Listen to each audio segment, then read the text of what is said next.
میں ڈرامے کی آنے والی ایپیسوڈ میں آپ دیکھیں گے کہ آئرہ زید کو بتائے گی کہ وہ جاب کرنا چاہتی ہے، تو جس پہ زید کہے گا کہ تم چاہو تو میرا آفس جوائن کر سکتی ہو، لیکن اس آفس کی باس مبشرہ ہے۔ تو جس پہ آئرہ بہت زیادہ غصہ ہو جائے گی اور زید سے کہے گی کہ تم کیا چاہتے ہو کہ میں مبشرہ کے انڈر کام کروں؟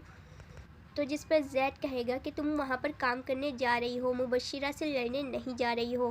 تو جس پہ آئرہ کہے گی کہ میں دوسری کمپنی میں جاب کرنا چاہتی ہوں۔ تو جس پہ زید کہے گا کہ تم پاگل تو نہیں ہو گئی ہو، اتنی امیر انسان کی بیوی ہو کر تم دوسرے کی کمپنی میں جاب کیسے کرو گی؟ تو پھر آئرہ جب زید کے ڈیڈ سے اس کے بارے میں بات کرے گی کہ وہ دوسرے کی کمپنی میں جاب کرنا چاہتی ہے، تو جس پہ زید کے ڈیڈ انکار کر دیں گے اور کہیں گے کہ تم اتنے امیر انسان کی بہو ہو کر کسی اور کی کمپنی میں کیسے جاب کر سکتی ہو، اور پھر تمہاری وجہ سے پورے پاکستان میں ہمارا مذاق بنے گا اور یہ ہماری انسلٹ ہے۔ تو تم دوسرے کی کمپنی میں جاب تو بالکل بھی نہیں کر سکتی، تم چپ چاپ سے گھر میں ہی بیٹھو یا تو پھر زید کا آفس جوائن کر لو۔ تو جس پہ آئرہ زید کے ڈیڈ سے بدتمیزی کرے گی اور کہے گی کہ میں ایسے آفس میں جاب ہی نہیں کروں گی جہاں پر مبشرہ باس ہے،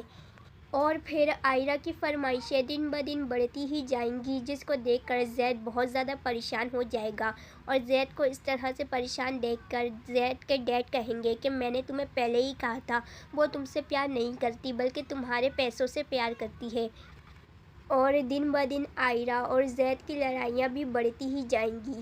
اور پھر جب مبشرہ آئرہ سے پوچھے گی کہ تم زید سے اتنا زیادہ لڑتی کیوں رہتی ہے، اس کا خیال رکھا کرو، تو جس پہ آئرہ کہے گی کہ میں زید کی نوکر نہیں ہوں، جس کو زید سن لے گا اور وہاں پر آئے گا اور کہے گا کہ تمہاری ہمت کیسے ہوئی مبشرہ کی انسلٹ کرنے کی،